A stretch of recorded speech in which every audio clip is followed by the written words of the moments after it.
The other day I was tinkering around in my garage and I decided to build a new ideology. What? I mean, am I crazy or something? First of all, you can't just build that an ideology. They're handed down across the centuries, like lasagna recipes. They need to age, like bourbon. You can't just drink it straight out of the radiator. And look what happens if you try. What causes all the problems of the world? Ideology, that's what. What do Bush and Osama have in common? They're both ideological nutcases. We're supposed to need more of this. Furthermore, it's simply not possible to build a new ideology. People have been talking about ideology since Jesus was a little boy. At least. And I'm supposedly going to improve on this. Some random person on the internet, who flunked out of grade school, who doesn't know Greek or Latin. Who do I think I am, Wallace Shawn? All excellent objections. Let's answer them and then we'll talk about formalism. First, of course, there are a couple of beautifully aged traditional ideologies which the internet now brings us in glorious detail. They go by lots of names, but let's call them progressivism and conservatism. My beef with progressivism is that for at least the last 100 years, the vast majority of writers and thinkers and smart people in general have been progressives. Therefore, any intellectual in 2007, which unless there has been some kind of internet space warp and my words are being carried live on Fox News, is anyone reading this, is basically marinated in progressive ideology. Perhaps this might slightly impair one's ability to see any problems that may exist in the progressive worldview. As for conservatism, not all Muslims are terrorists, but most terrorists are Muslims. Similarly, not all conservatives are cretins, but most cretins are conservatives. The modern American conservative movement, which is paradoxically much younger than the progressive movement, if only because it had to be reinvented after the Roosevelt dictatorship, has been distinctly affected by this audience. It also suffers from the electoral coincidence that it has to despise everything that progressivism adores, a bizarre birth defect which does not appear to be treatable. Most people who don't consider themselves progressives or conservatives are one of two things. Either they're moderates or they're libertarians. In my experience, most sensible people consider themselves moderate, centrist, independent, unideological, pragmatic, apolitical, etc. Considering the vast tragedies wrought by 20th century politics, this attitude is quite understandable. It is also, in my opinion, responsible for most of the death and destruction in the world today. Moderation is not an ideology. It is not an opinion. It is not a thought. It is an absence of thought. If you believe the status quo of 2007 is basically righteous, then you should believe the same thing if a time machine transported you to Vienna in 1907. But if you went around Vienna in 1907 saying that there should be a European Union, that Africans and Arabs should rule their own countries and even colonize Europe, that any form of government except parliamentary democracy is evil, that paper money is good for business, that all doctors should work for the state, etc., etc., well, you could probably find people who agreed with you. They wouldn't call themselves moderates, and nor would anyone else. No, if you were a moderate in Vienna in 1907, you thought Franz Josef I was the greatest thing since sliced bread. So which is it? Habsburgs, or autocrats? Pretty hard to split the difference on that one. In other words, the problem with moderation is that the center is not fixed. It moves.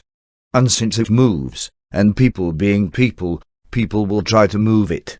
This creates an incentive for violence, something we formalists try to avoid. More on this in a bit. That leaves libertarians.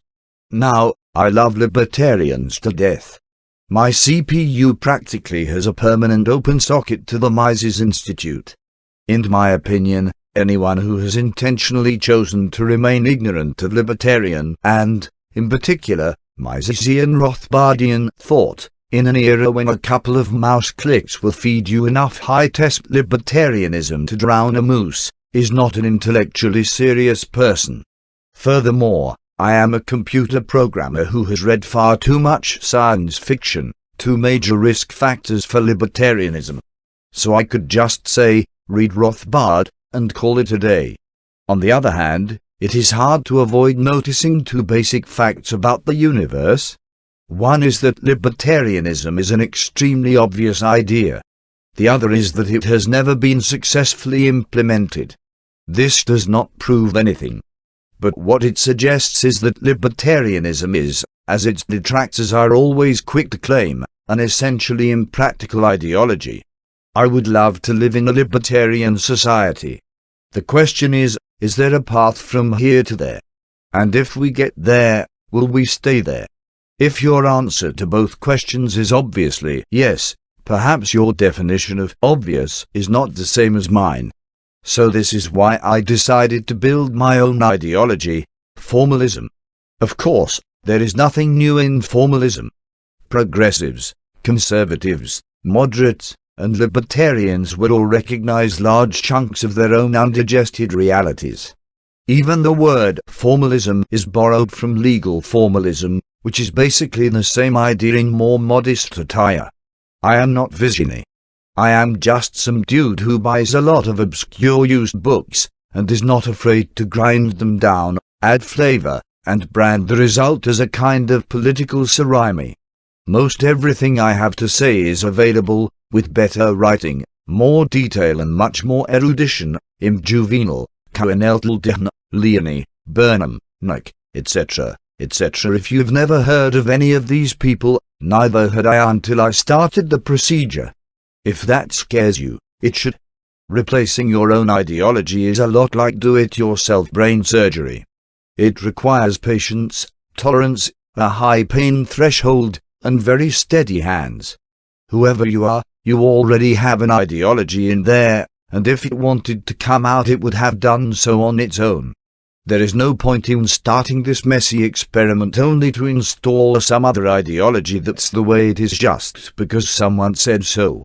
Formalism, as we'll see, is an ideology designed by geeks for other geeks. It's not a kit. It doesn't come with batteries. You can't just pop it in. At best, it's a rough starting point to help you build your own DIY ideology. If you're not comfortable working with a table saw, an oscilloscope and an autoclave, formalism is not for you. That said, the basic idea of formalism is just that the main problem in human affairs is violence. The goal is to design a way for humans to interact, on a planet of remarkably limited size, without violence. Especially organized violence. Next to organized human-on-human violence, a good formalist believes, all other problems, poverty, global warming, moral decay, etc., etc., etc., are basically insignificant. Perhaps once we get rid of violence we can worry a little about moral decay, but given that organized violence killed a couple of 100 million people in the last century, whereas moral decay gave us American Idol, I think the priorities are pretty clear. The key is to look at this not as a moral problem, but as an engineering problem. Any solution that solves the problem is acceptable. Any solution that does not solve the problem is not acceptable. For example, there is an existing idea called pacifism, part of the general progressive suite, which claims to be a solution for violence. As I understand it, the idea of pacifism is that if you and I cannot be violent, everyone else will not be violent, too. There's no doubt in my mind that pacifism is effective in some cases. In Northern Ireland, for example, it seems to be just the thing. But there is a kind of 100th monkey logic to it that consistently eludes my linear, Western mind. It strikes me that if everyone is a pacifist and then one person decides not to be a pacifist, he will wind up ruling the world. A further difficulty is that the definition of violence isn't so obvious. If I gently relieve you of your wallet, and you chase after me with your Glock and make me beg to be allowed to give it back, which of us is being violent? Suppose I say, well, it was your wallet, but it's my wallet now. This suggests, at the very least, that we need the rule that tells us whose wallet is whose. Violence, then, is anything that breaks the rule, or replaces it with a different rule. If the rule is clear and everyone follows it, there is no violence. In other words, violence equals conflict plus uncertainty. While there are wallets in the world, conflict will exist. But if we can eliminate uncertainty, if there is an unambiguous, unbreakable rule that tells us, in advance, who gets the wallet, I have no reason to sneak my hand into your pocket, and you have no reason to run after me shooting wildly into the air. Neither of our actions, by definition, can affect the outcome of the conflict. Violence of any size makes no sense without uncertainty. Consider a war. If one army knows it will lose the war, perhaps on the advice of some infallible oracle, it has no reason to fight. Why not surrender and get it over with? But this has only multiplied our difficulties. Where do all these rules come from? Who makes them unbreakable? Who gets to be the oracle? Why is the wallet yours, rather than mine? What happens if we disagree on this? If there's one rule for every wallet, how can everyone remember them all? And suppose it's not you, but me, who's got a Glock? Fortunately, great philosophers have spent many long hours pondering these details. The answers I give you are theirs, not mine. First, one sensible way to make rules is that you're bound by a rule if, and only if, you agree to it. We don't have rules that are made by the gods somewhere. What we have is actually not rules at all, but agreements. Surely, agreeing to something and then, at your own convenience, you agreeing to it, is the act of a cad. In fact, when you make an agreement, the agreement itself may well include the consequences of this kind of irresponsible behavior. If you're a wild man and you agree to nothing, not even that you won't just kill people randomly on the street, this is fine. Go and live in the jungle, or something. Don't expect anyone to let you walk around on their street, any more than they would tolerate, say, a polar bear. There is no absolute moral principle that says that polar bears are evil, but their presence is just not compatible with modern urban living. We are starting to see two kinds of agreements here. There are agreements made with other specific individuals. I agree to paint your house, you agree to pay me. And there are agreements like, I won't kill anyone on the street. But are these agreements really different? I don't think so. I think the second kind of agreement is just your agreement with whoever owns the street. If wallets have owners, why shouldn't streets have owners? Wallets have to have owners, obviously, because ultimately someone has to decide what happens with the wallet. Does it ride off in your pocket, or mine? Streets stay put, but there are still a lot of decisions that have to be taken. Who paves the street? When and why?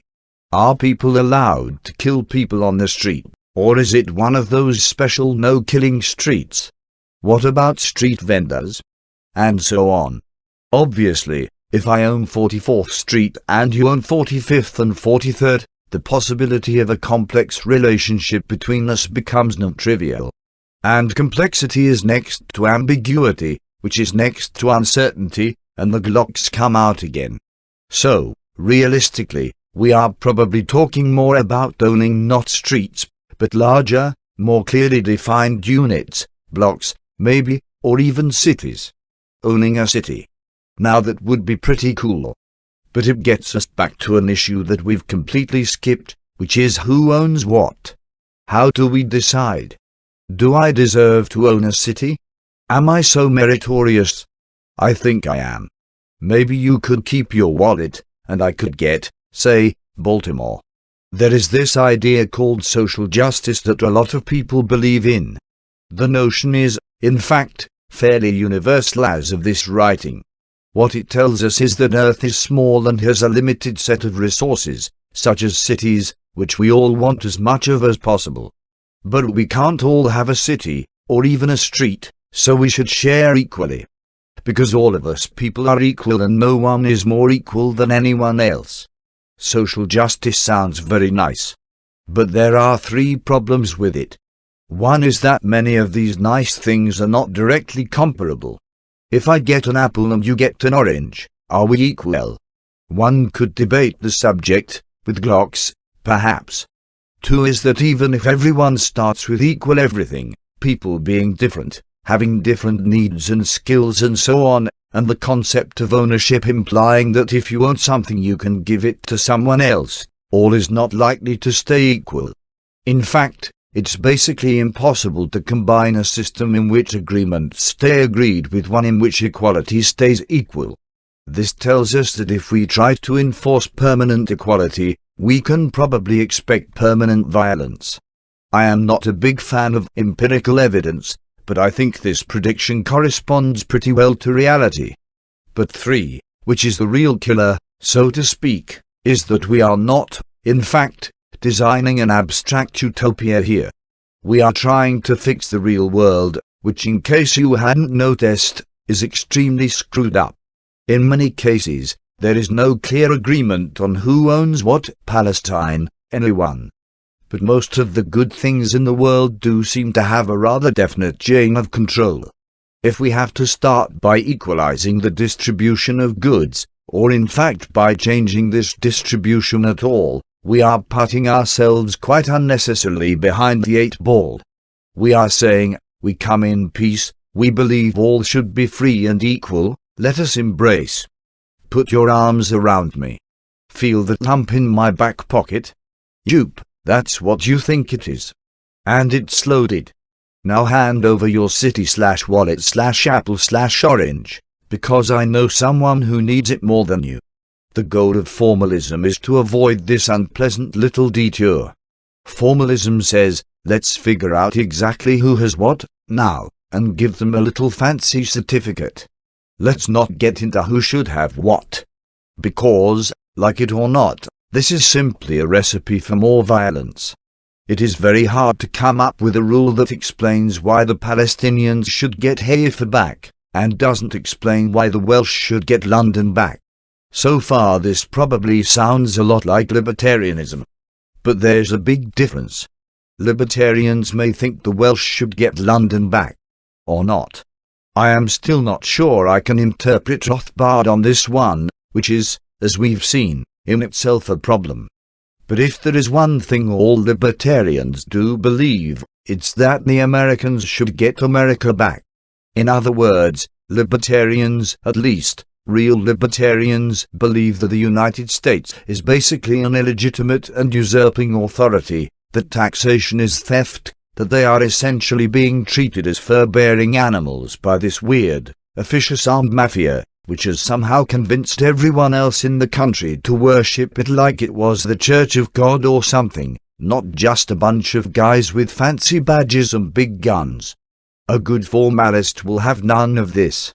Because to a formalist, the fact that the United States can determine what happens on the North American continent between the 49th parallel and the Rio Grande, and High, etc., means that it is the entity which owns that territory. And the fact that the United States extracts regular payments from the aforementioned fur-bearing critters means no more than that it owns that right. The various maneuvers and pseudo-legalities by which it acquired these properties are all just history.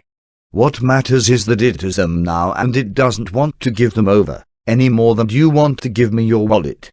So if the responsibility to fork over some cut of your paycheck makes you a serf, a reasonable reuse of the word, surely, for our less agricultural age, that's what Americans are, serfs. Corporate serfs, to be exact, because the United States is nothing but a corporation. That is, it is a formal structure by which a group of individuals agree to act collectively to achieve some result.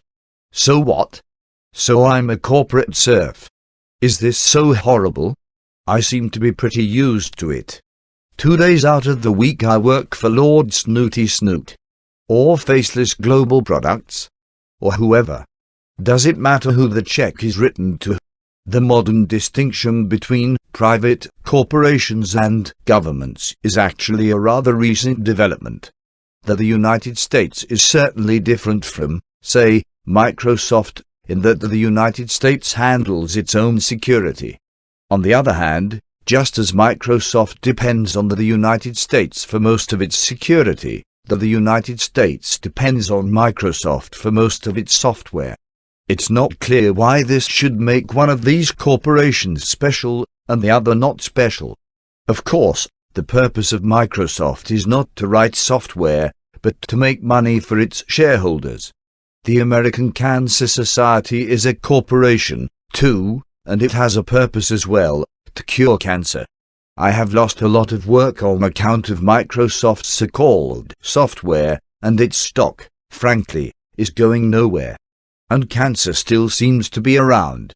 In case the CEO of either MSFT or the Axe is reading this, though, I don't really have a message for you guys. You know what you're trying to do and your people are probably doing as good a job of it as they can. And if not, fire the bastards. But I have no idea what the purpose of the United States is. I have heard that there's someone who supposedly runs it.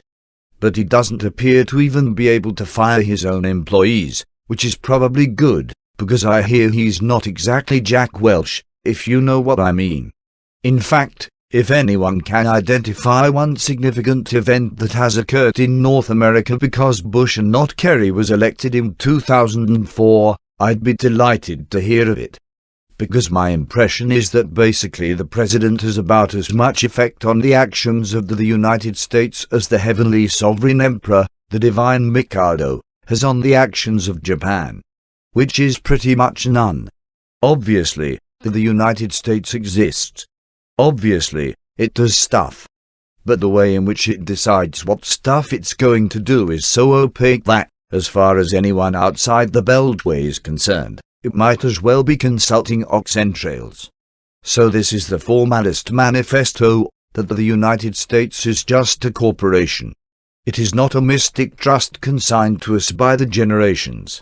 It is not the repository of our hopes and fears, the voice of conscience and the avenging sword of justice. It is just an big old company that holds a huge pile of assets, has no clear idea of what it's trying to do with them, and is thrashing around like a 10-gallon shark in a 5-gallon bucket, red ink spouting from each of its bazillion gills. To a formalist, the way to fix the United States is to dispense with the ancient mystical horseradish, the corporate prayers and war chants, figure out who owns this monstrosity, and let them decide what in the heck they are going to do with it. I don't think it's too crazy to say that all options, including restructuring and liquidation, should be on the table. Whether we're talking about the United States, Baltimore, or your wallet, a formalist is only happy when ownership and control are one and the same. To reformalize, therefore, we need to figure out who has actual power in the United States, and assign chairs in such a way as to reproduce this distribution as closely as possible. Of course, if you believe in the mystical horseradish, you'll probably say that every citizen should get one share. But this is a rather starry-eyed view of the US's actual power structure. Remember, our goal is not to figure out who should have what, but to figure out who does have what. For example, if the New York Times was to endorse our reformalization plan, it would be much more likely to happen. This suggests that the New York Times has quite a bit of power, and therefore that it should get quite a few shares. But wait. We haven't answered the question. What is the purpose of the United States? Suppose, solely for illustration, we give all the shares to the New York Times. What will Punch Sulzberger do with his shiny new country? Many people, probably including Mr. Sulzberger, seem to think of the United States as a charitable venture, like the American Cancer Society, just with a broader mission. Perhaps the purpose of the United States is simply to do good in the world. This is a very understandable perspective. Surely, if anything ungood remains in the world, it can be vanquished by a gigantic, heavily armed mega-charity, with H-bombs, a flag, and 250 million serfs. In fact, it's actually rather astounding that, considering the prodigious endowments of this great philanthropic institution, it seems to do so little good. Perhaps this has something to do with the fact that it's run so efficiently that it hasn't balanced its budget since the 1830s. Perhaps, if you reformalized the United States, ran it like an actual business, and distributed its shares among a large set of separate charities, each presumably with some specific charter for some actual specific purpose, more good might occur. Of course, the United States doesn't just have assets. Sadly, it also has debts. Some of these debts, such as T-bills, are already very well formalized. Others, such as Social Security and Medicare, are informal and subject to political uncertainties. If these obligations were reformalized, their recipients could only benefit. Of course, they would thus become negotiable instruments and could be, for example, sold. Perhaps in exchange for crack. Reformalization thus requires us to distinguish between property and charity, a hard problem but an important one. All this fails to answer the question, are nation-states, such as the United States, even useful? If you reformalized the United States, the question would be left to its shareholders. Perhaps cities work the best when they're independently owned and operated. If so, they should probably be spun off as separate corporations. The existence of successful city-states such as Singapore, Hong Kong and Dubai certainly suggests an answer to this question. Whatever we call them, these places are remarkable for their prosperity and their relative absence of politics. In fact, perhaps the only way to make them more stable and secure would be to transform them from effectively family-owned Singapore and Dubai or subsidiary Hong Kong corporations to anonymous public ownership, thus eliminating the long-term risk that political violence might develop.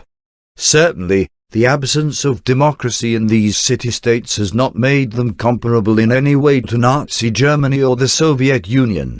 Any restrictions on personal freedom that they do maintain seem primarily aimed at preventing the development of democracy, an understandable concern given the history of rule by the people. In fact, both the Third Reich and the communist world often claim to represent the true spirit of democracy. As Dubai in particular shows, a government, like any corporation, can deliver excellent customer service without either owning or being owned by its customers.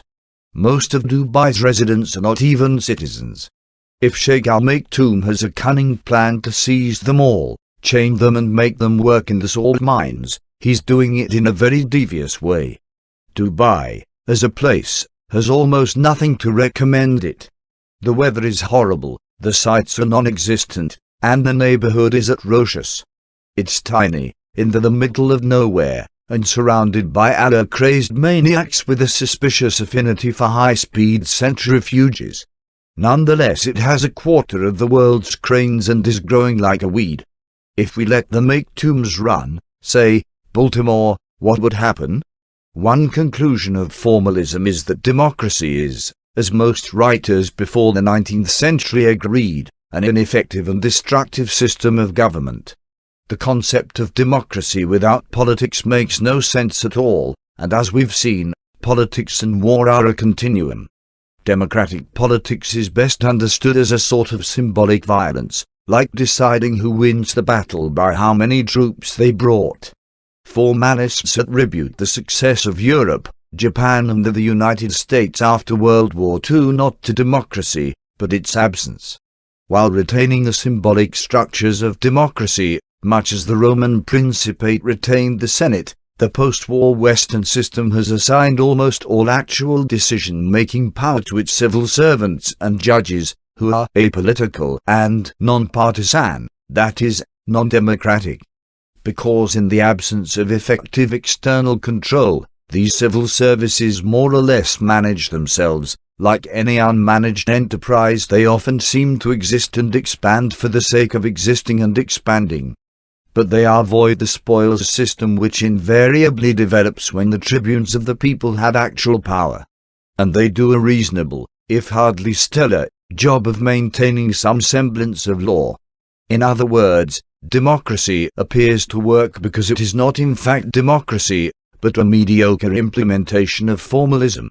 This relationship between symbolism and reality has received an educational if depressing test in the form of Iraq, where there is no law at all, but which we have endowed with the purest and most elegant form of democracy, proportional representation, and ministers who actually seem to run their ministries.